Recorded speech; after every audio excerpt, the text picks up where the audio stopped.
Right from the jump, this case is already on shaky ground. When you hear phrases like public integrity unit and motion to revoke, that's your warning sign. This isn't about guilt anymore, it's about consequences. The grace period is officially over.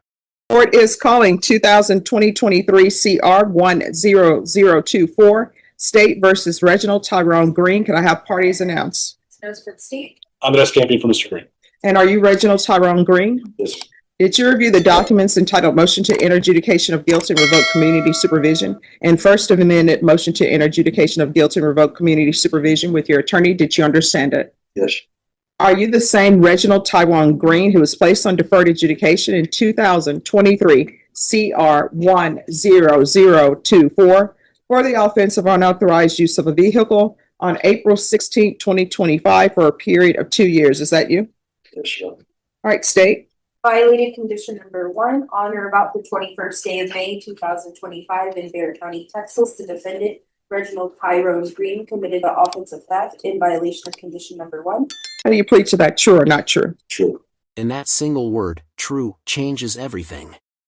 In probation cases, pleading true isn't just an admission, it's handing the judge the keys.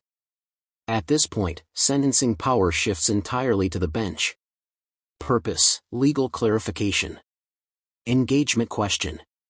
Would you ever plead true knowing prison is on the table? State will waive all others. Any objection? No objections, Your Honor. All right, did you understand by pleading true to violation of condition number 1, the court could find it true, grant the motion, find you guilty, and sentence you up to 2 years in the state jail facility and up to a $10,000 fine? Yes, sir. Knowing that, do you still wish to plead true to violation of condition number 1? Court will find violation of condition number 1 true. Is there a proposed agreement? Yes, Your Honor. The proposed agreement is to grant state's motion to revoke sentence to 180 days in the state jail facility and take into consideration clause number 2225 CC 007955. All right, and that cause number, what is that cause number? That is the theft and degree ledger 2. All right, and then as a part of your previous plea bargain agreement, the court was asked to take in consideration County Court cause number 70, if everybody could write this down, 709056 and 709057. And what were those cause numbers? The offenses.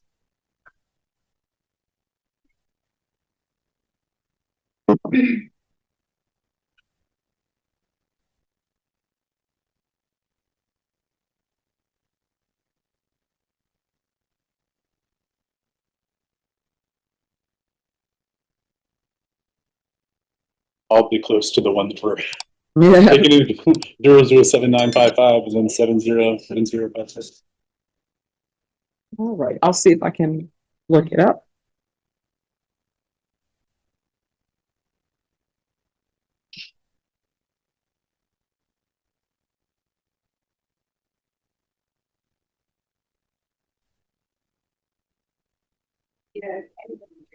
Yes. So cause number 709056 is a criminal trespass, and the other is a resisting arrest.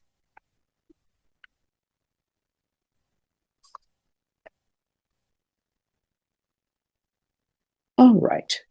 This is the moment judges zero in on. Probation is supposed to show effort, classes, treatment, compliance. When the answer is nothing, that silence speaks louder than any argument. Purpose explains judicial mindset. Retention builds tension before sentencing turn. So what has he done on probation other than pick up another theft case? Has he completed anything? Your Honor, I don't believe he has been out on bond long enough to complete anything. It's my understanding that Mr. Green has been struggling with some mental health issues and is ready to accept any and all help that the state will offer.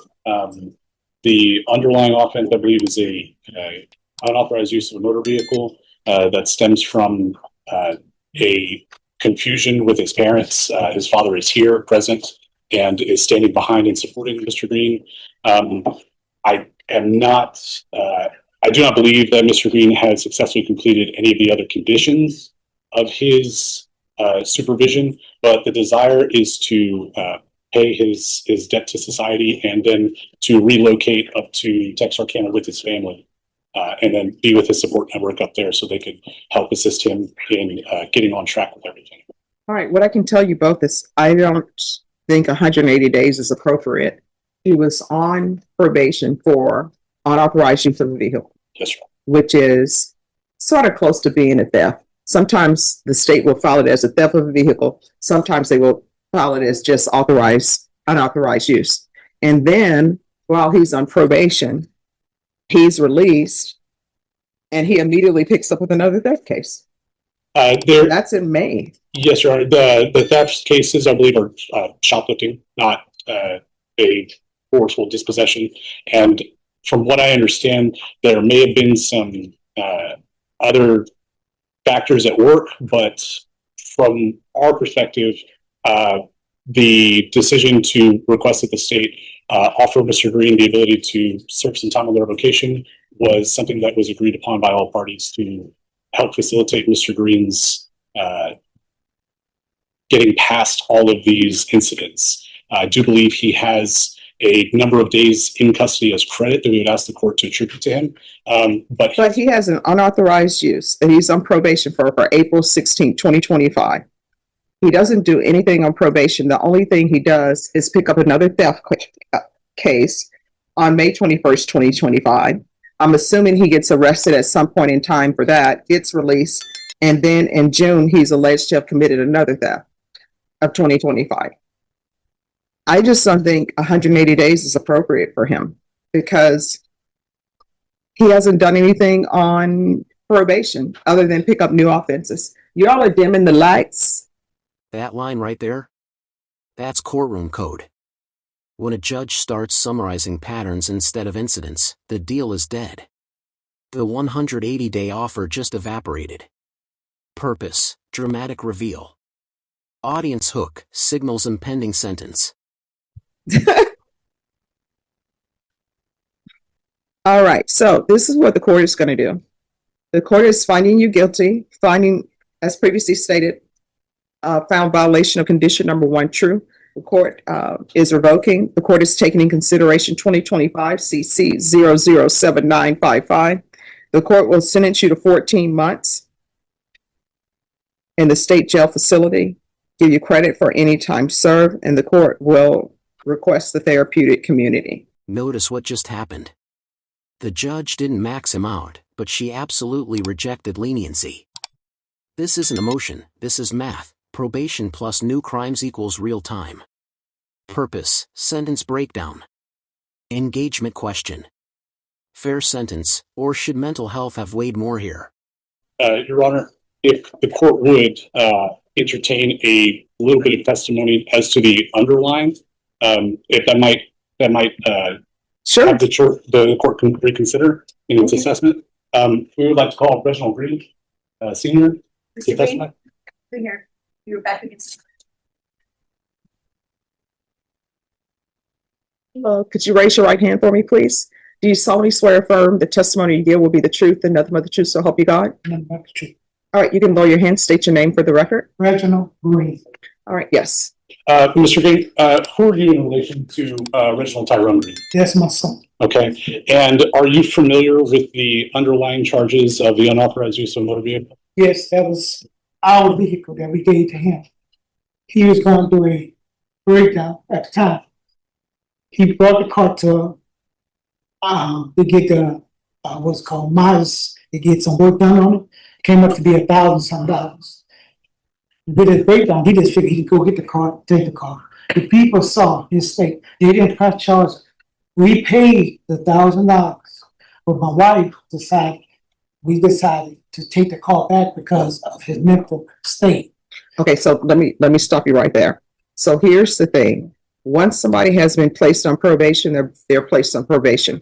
It would probably be best for you if you are now saying that he is innocent of these charges, didn't commit these charges. That's something for the public integrity unit of the district attorney's office. But I cannot legally go back and undo the fact that he's on The lawyer probation. told me that. He mentioned it. Yeah. I understood that. So here's my thing. Why, if you know, why is your son, he's on probation for a theft case, and he, you know, the unauthorized use, and he continues to pick up more theft cases? Because he was going through a mental situation. We committed him into the hospital because And when was he committed into the hospital? I can't recall right now, but it is record that he was there. But the thing was with Reginald is with his kids. His kids are more important to him. His wife uses kids to keep him from seeing it. He gets, because he's not stable, he gets upset. So that's why she puts him on where he can't come. Then, so he don't know how to handle that. So he do things like he really don't have a place to live. So when he was stealing, he was just trying to get it wrong. I've been trying to get it to Texarkana because I know I can help him. But you know, leave his kids. Mhm. No one wants to see it.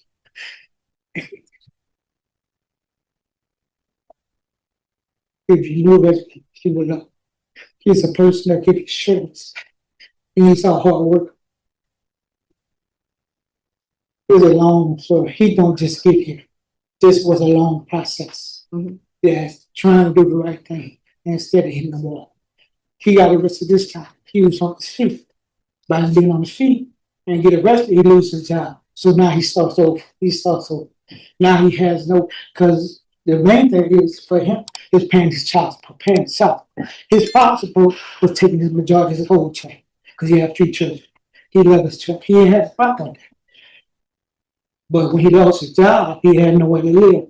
So again, he refereed whatever hustle he could get to get a room, just a roof over his head. And that's what he was supposed to do. All right. And so, Your Honor, I offer this testimony. Well, just one second. My apologies. Do you have any questions?